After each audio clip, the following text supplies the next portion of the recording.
My name is Ray Rodriguez. This is the Boulder County Oral History Program, and today we're interviewing Beto Moreno.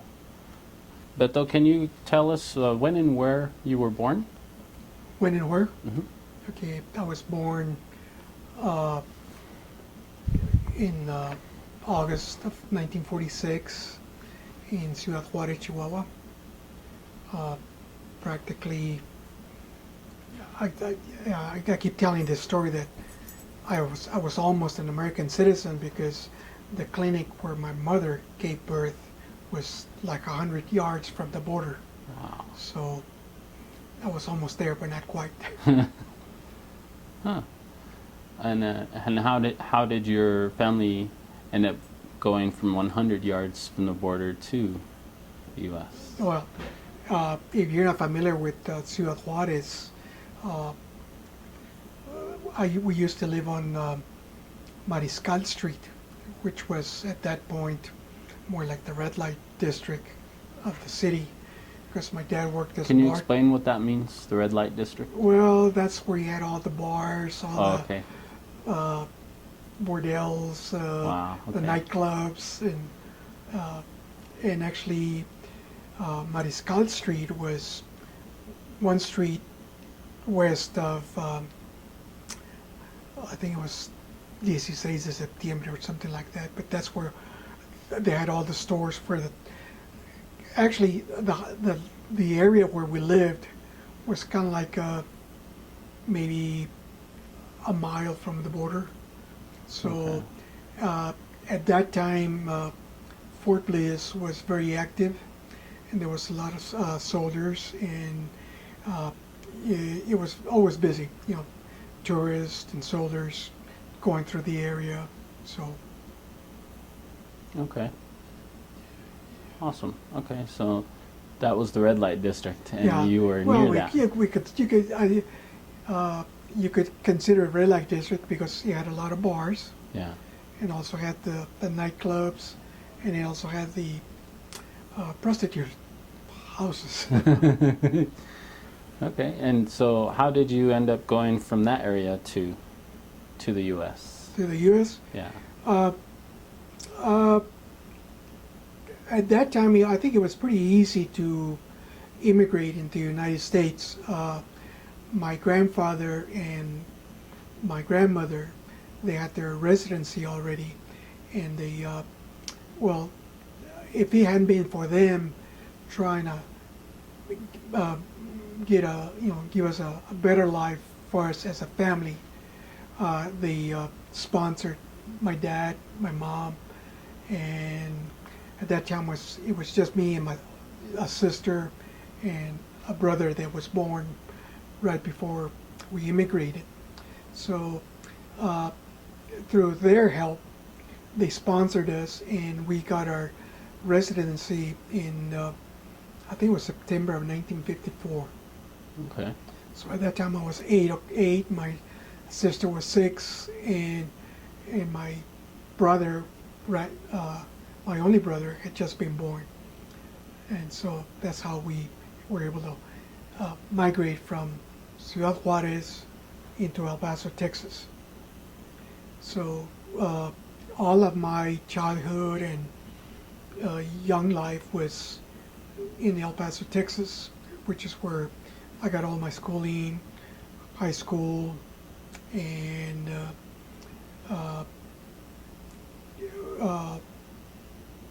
in my college.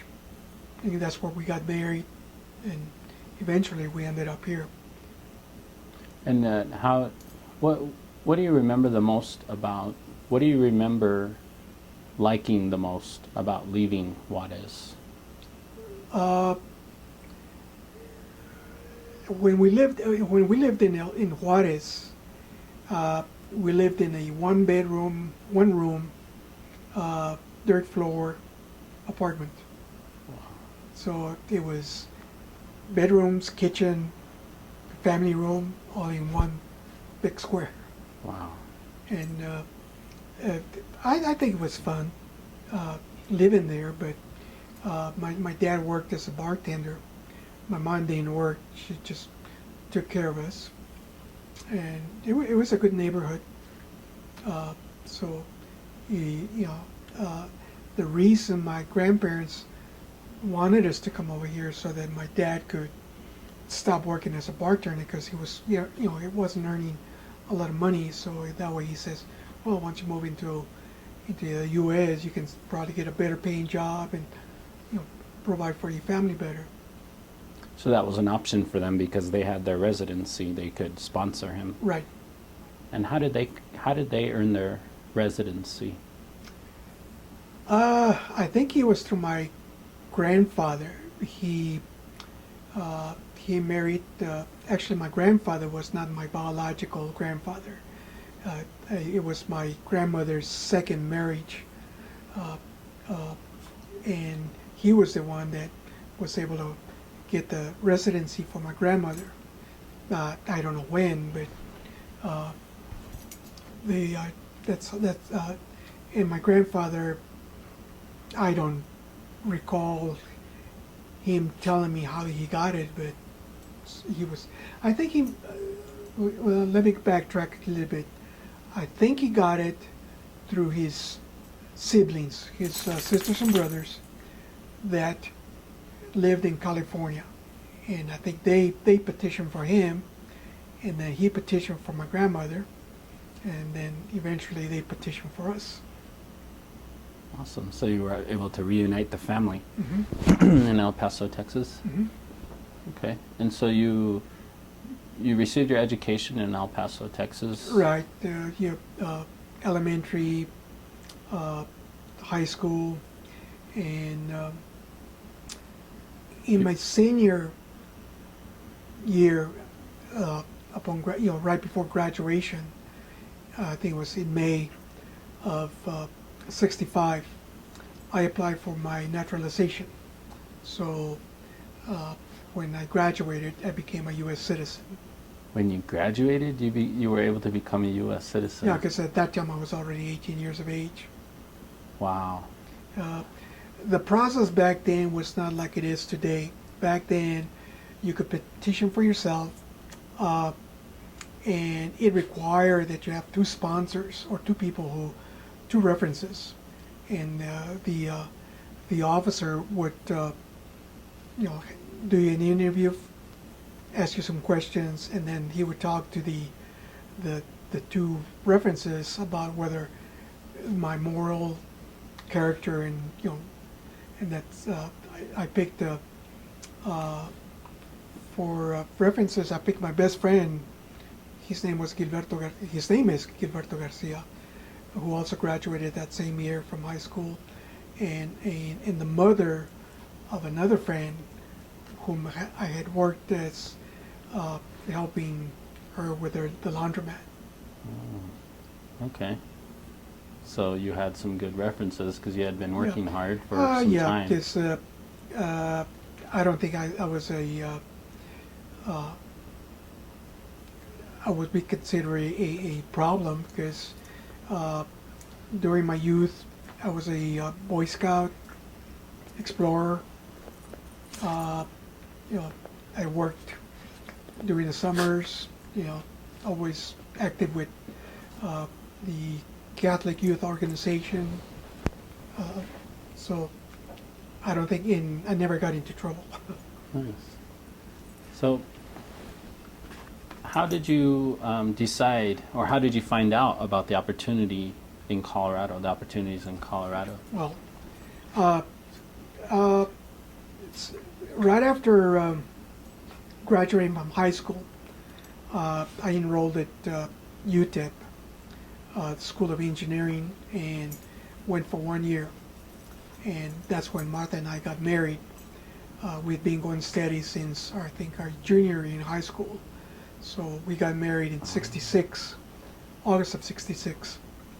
And so we had a child, the oldest, and so I had to provide for my family, so I sort of dropped out for a while. And then after a couple of years, in talking with Martha, we decided that I could go back to school part-time and try to eventually graduate. And this was still in Texas. Still in Texas, yeah. So it took me 7 years to finish my college education. Okay. And so in 1974, when I graduated from UTEP with a mechanical engineering degree, I did a lot of interviews in California, Texas, and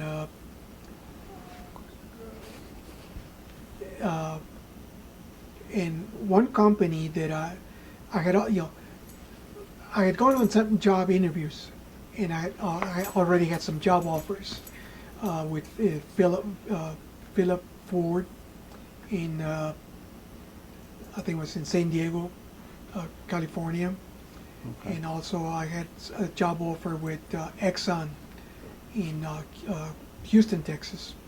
Wow, those are some good offers. So Some good companies. I did get some offers locally, but they didn't offer the money that the other two companies were offering. And this was after you graduated from Right. which university? UTEP. UTEP. Okay. UTEP. So one company that I did not interview with was IBM. Oh. And through my compadre, Rick Udico, he got hold of my at that time, IBM was hiring a lot of minorities. So they had sent out a team out there to UTEP to interview the students, to say hopeful recruits. And I didn't sign up for the interviews, but eventually they got hold of my records, or somehow they called me up and said, "Hey, how come you don't want to talk to us?" I says, "Well, I've already got 2 job offers." He says, "Well, we're really interested in talking to you. Why don't you give us a chance?" So I did talk to him, and they offered for me to come and go interview in San Jose, and then fly down here to Boulder and interview down here. And I had already been down here one time as when we were explorers. We, like I said, we used to work in the summer, and we raised funds for a trip out here as a troop. And I kind of liked it here, and so. So that was in college. Oh, that was in my youth, back before high school. Oh, okay, in elementary school. And so during my high school years, or before my high school, I had already been out here as with the Boy Scouts and Okay. explorers. Okay, with the Boy Scouts. And we toured all this area, and eventually, so I kind of liked it. So it left an impression on you. Yeah, it left an impression on me, and so after the job interviews, I did get a job offer from IBM here at Boulder, and I said, "Well, I'll take it on condition that you provide a trip out there with my family, see how they like it." So we came out here, and they liked it too, and that's how we ended up here in August of '74. August 1974 is when you moved the whole family. Mm-hmm. Yeah, that was Marta, my oldest, and myself. Wow. And since then, we had 2 more. A boy that was born in '75, and then the youngest that was born in '78. Okay. And at what point did you decide to join the military? I didn't join the military. Oh, I'm sorry. Okay. That was when I was graduating from high school, that was when the Vietnam War started. Okay. And that's when the draft was very active. And somehow, not intentionally, I was always one step ahead of the draft. Like, for example,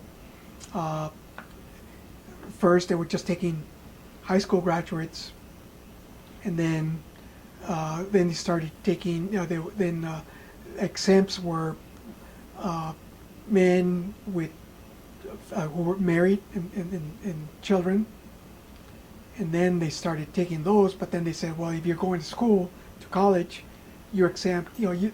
they required you to take a test, and if you pass the test, you were exempt.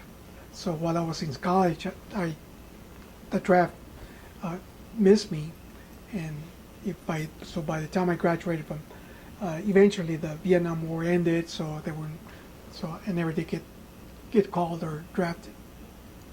Okay. At one time,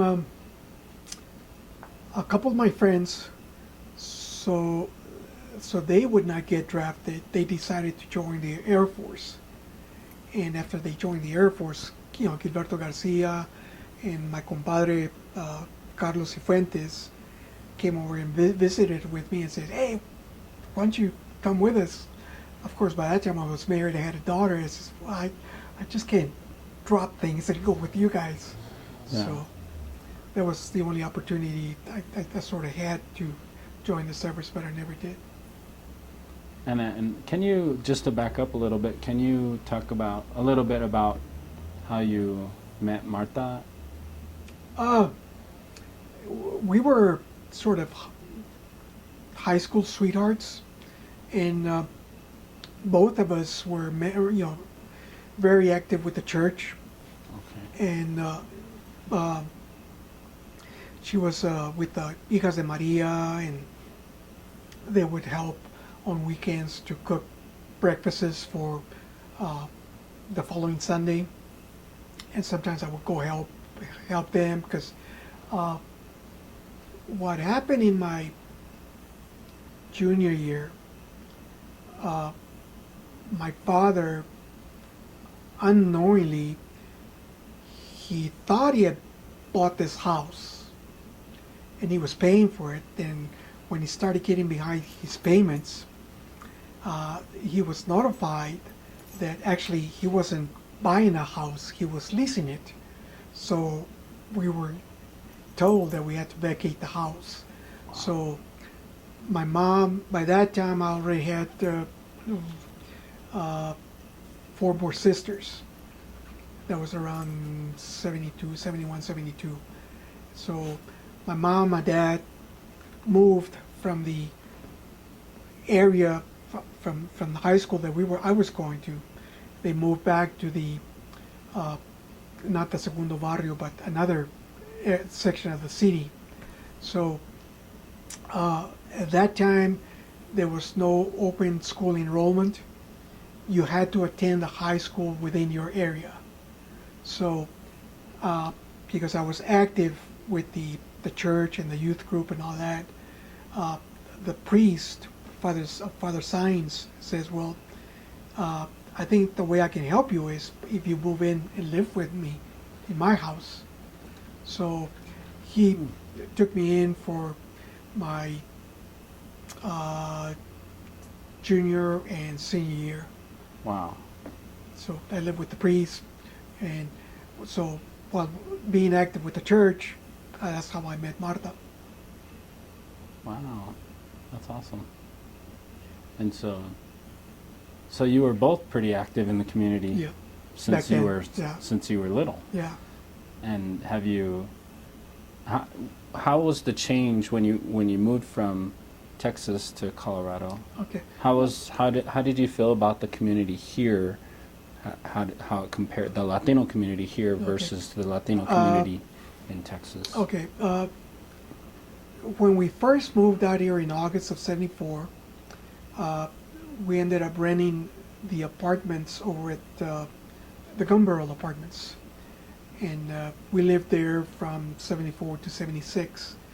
And the only Hispanic community was within the IBM core group that got hired at the same time I did. Okay. So we were the only ones who mingled together. Okay. And then in '76, we looked into buying a house, and that's when we bought down here in September of '76. And actually took us we were still active in the church as far as going on Sundays and all that, but around '76, '77, another group of IBMers, who were also Hispanics, decided that, hey, let's contribute to the church by starting a Hispanic choir. So that's how we started getting involved again with the church.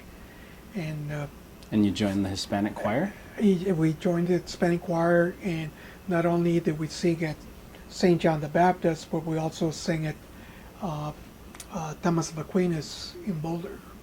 Wow. So you sing? Yeah. Really? Yeah. It's, Awesome. I didn't know that. yeah. So that's how we started getting active, and it was not until being active with the community, other than the church, that didn't happen until 1980 when the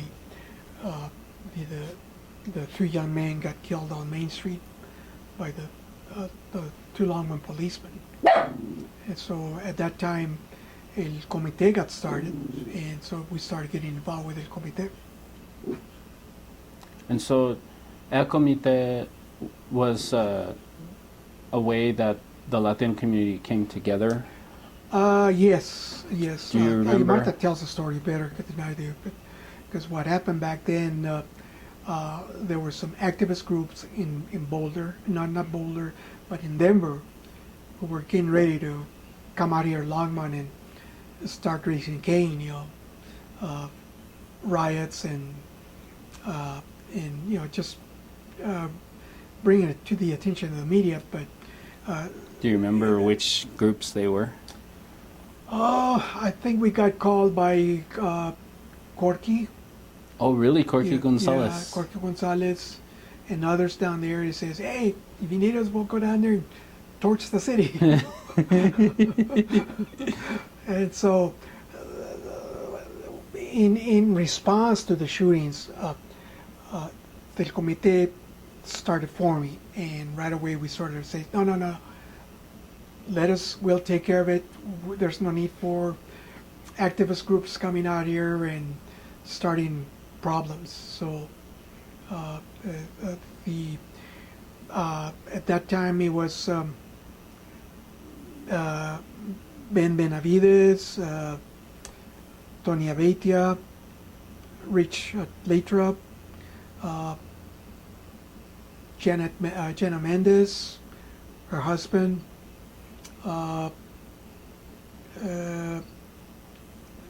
Vic Vela, and there were others that just sort of got together and try to, appease the whole situation. And so they started El Comite. Yeah, that's when the Comite started. Awesome. Did you ever think then that El Comite would be the cornerstone of the Latino community in Longmont? Did you think it would? No. Yeah. we never thought about it, but through the core group of people that were active back then, we kept it going, and it just kept going. Okay. And compared to how the Latino community was then, compared to how it is now, how do you feel about the progress that's been made in Longmont? How do I feel about what? About the progress in the Latino community? Back in '76, there was a Latino. There were Hispanics down here, but they were not united or they were not united. I mean, they didn't Organized. have anything, or they weren't organized. Mm-hmm. Other than those who were involved with the church. It was it was a little bit uncomfortable, because you could sense that there was still some prejudice, racism. I mean, you could go into a store and right away they'd start following you around, making sure you didn't shoplift. It was not an easy feeling. Did you have that in Texas, or is that something that Yeah, was new to you here? that we sort of experienced out here. Really? So Yeah. you didn't have that No, sense in Texas? In Texas, yeah, the majority was Hispanic. Okay. Yeah. So there were so few Latinos compared Yeah. to the majority of the Yeah. population here. And there was not much. There was not much diversity. You see, back in the 70s, you see whether whites or Hispanics. Mhm. So there weren't any. There were some Vietnamese that were brought down here when the war ended. Oh yeah. But other than those,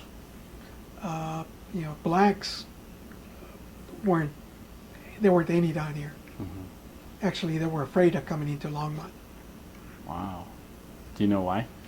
I talked to a couple of my friends who were then IBMers that says, "Oh no, man, that's the KKK town." Yeah, I've heard of the ties that the KKK Yeah, had in so, Longmont. Do you know so- any more about the ties that the KKK had here? Than what I've heard through the history stuff. But even in, I'd say the 80s, I think blacks were still uneasy either moving into Longmont because of the fear of being prejudice, racism. Mhm.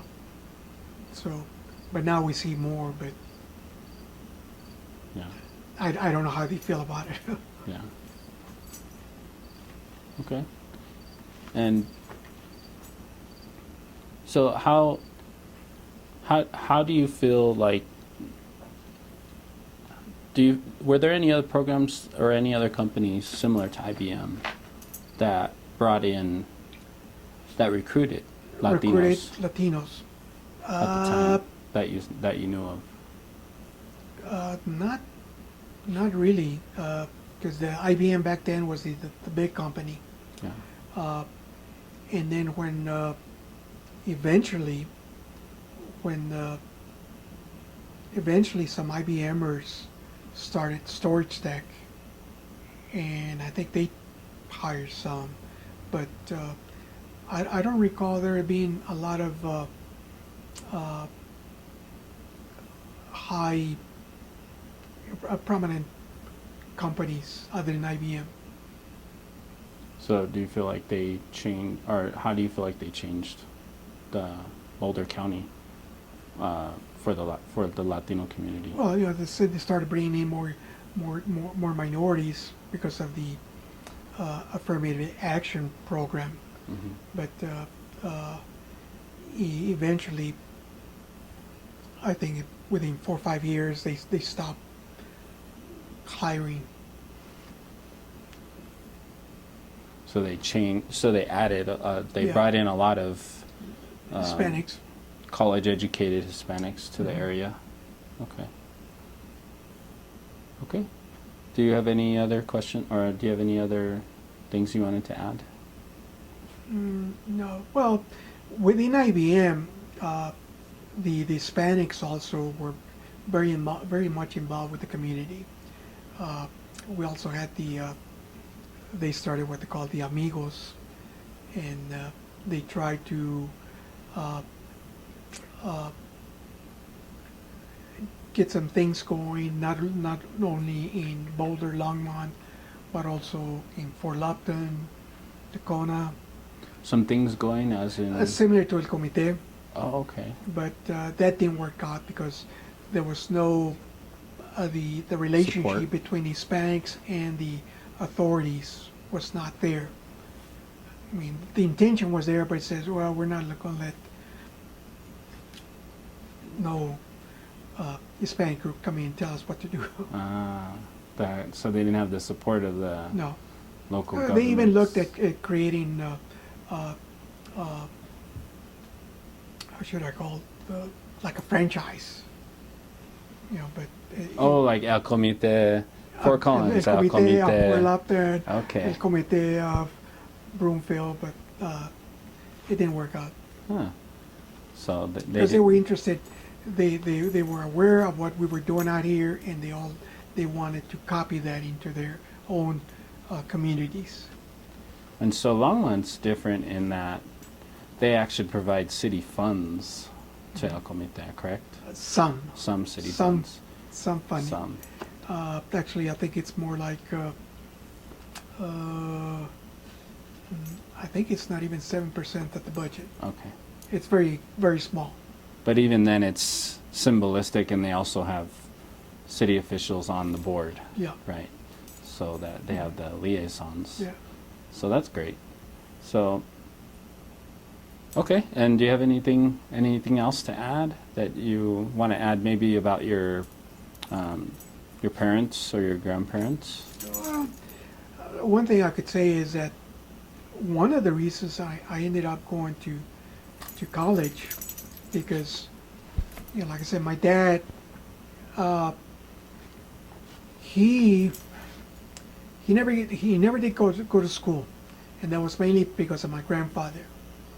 My grandfather, him being the oldest, instead of sending him to school, he would send him to the fields to take care of the crops, and so that kept him from going to school. And my dad tells me that my grandfather was very abusive, and until he finally said enough. And at the age of 16, he got his mother, my grandmother, and sisters, and moved them into the city with relatives. So he started providing for his own sisters and brothers when he was 16 years old. He tried construction.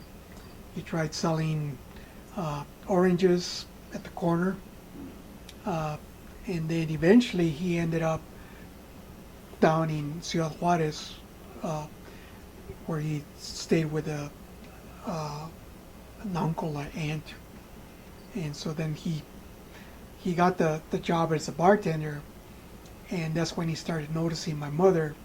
We lived in the same neighborhood where the bar that he worked in. So he's kind of Google eye, and eventually they got married. That was the old Google. Yeah. Google eyes. Yeah. So they got married. So what I was trying to say is that I owe it to my grandfather, because he used to tell me, he says, Beto, no sea tonto, vaya a la escuela y haga lo mejor para usted. So I followed his advice, and I was, being the oldest, I'm the only one, well, the second one to graduate from college. The other one is my younger sister, who by that time my dad helped her finish school. So it sounds like It was throughout encouraging. your whole story, Mhm. it was this sense of family, helping family, Right, and pulling them up, right. climbing the ladder, and then pulling up others from behind. Mhm. And that's what gave you the Yeah. opportunities you have. Yeah, and like I said, when we moved into El Paso, my dad started working in construction at plumbing, and he was earning minimum wage. So by the time I got to high school and get ready to graduate, he was not able to help me with my school, my college expenses. So in anticipation of that point, I started working my summers, either doing landscaping, working on the fields,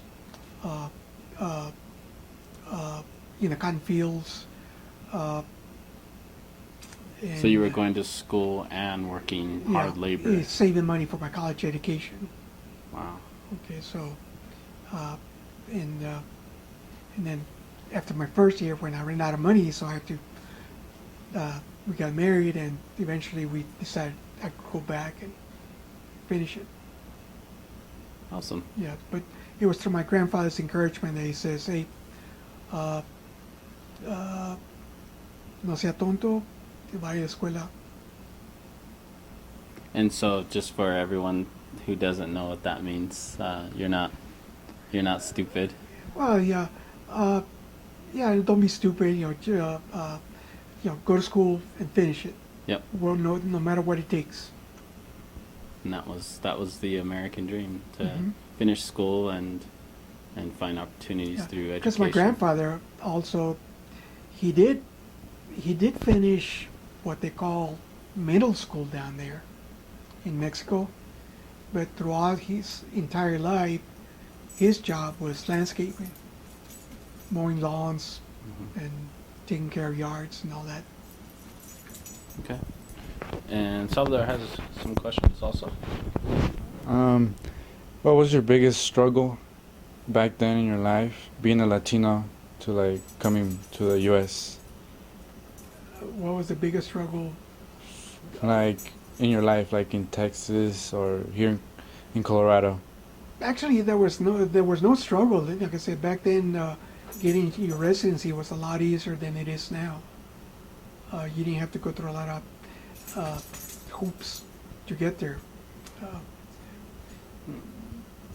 But Things have changed. yeah, Okay. but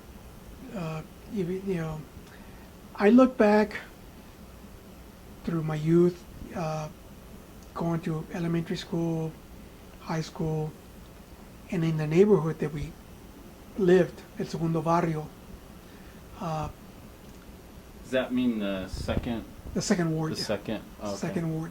Okay. The second ward. That's where all the Latinos lived. A lot of good came out of that area. A lot of my friends went to college, and some of them are doctors. Wow. So now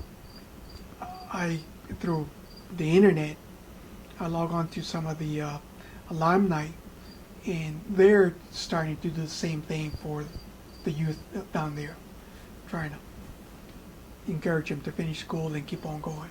Great. One more question. What was like any advices that you will give like young Latinos like me or like anyone that sees this video? What advice will you give them to do? That I guess there no obstacle is hard to accomplish. I mean, you can. There's always a way of doing it. One thing that brings me to that, like for example, in my senior year, I was aware of scholarships, but I started late in applying for them. So when I went into the counseling office, the counselor says, "Well, being that you're Hispanic, wouldn't it be better for you to go to a vocational school to be like a mechanic?" So even then, they were trying to put me down. I says, "No, I want to go to college." So they helped me fill out an application, and I got $300 scholarship from the Lions Club. Awesome. Okay. So $300 back then was good enough for a whole year. Wow. That's changed. Yeah. Alright.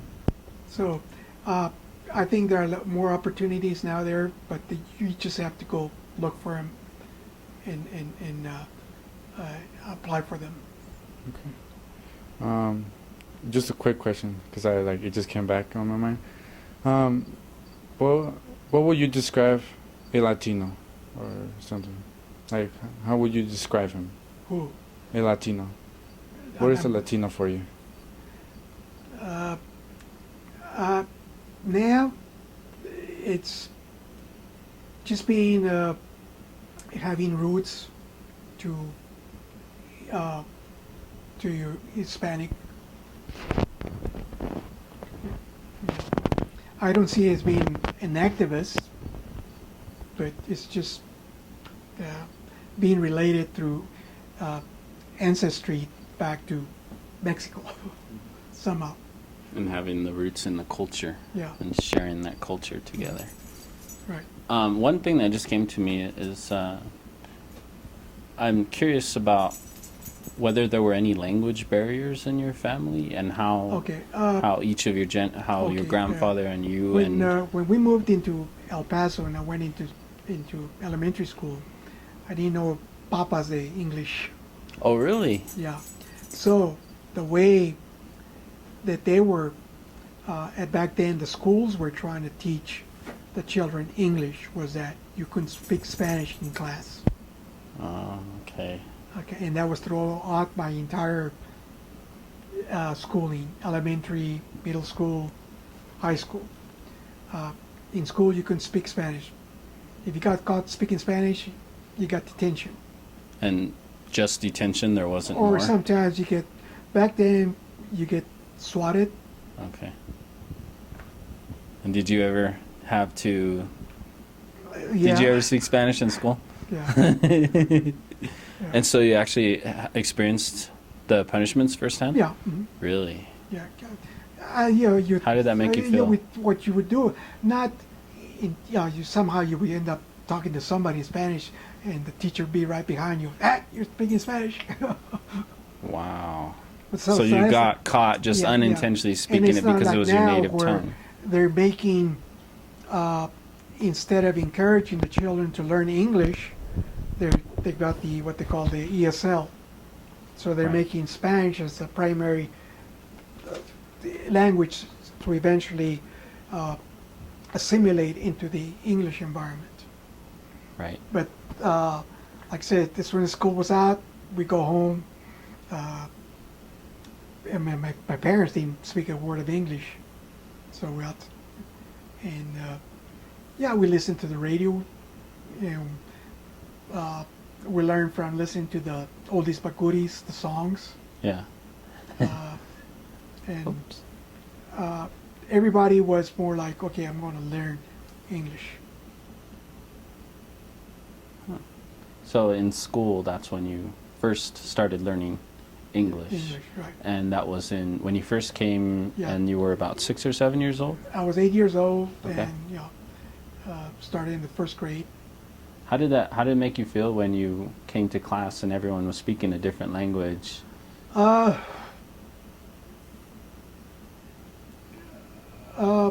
the- well, I understood what they were trying to do, but I was having difficulty in communicating. So sometimes I would ask the other kids who had already been born or raised in El Paso and knew some English, ask them, "What is this?" So you at least had Yeah. some friends that had been through Yeah, it that would help also. us and say, "Oh well, this is what they're saying." Okay. Yeah, and the books were Dick and Jane. It's Spot. Yeah.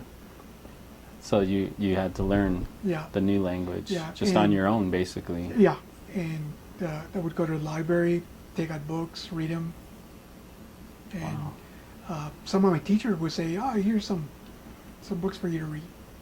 Awesome. The lady that helped my grandparents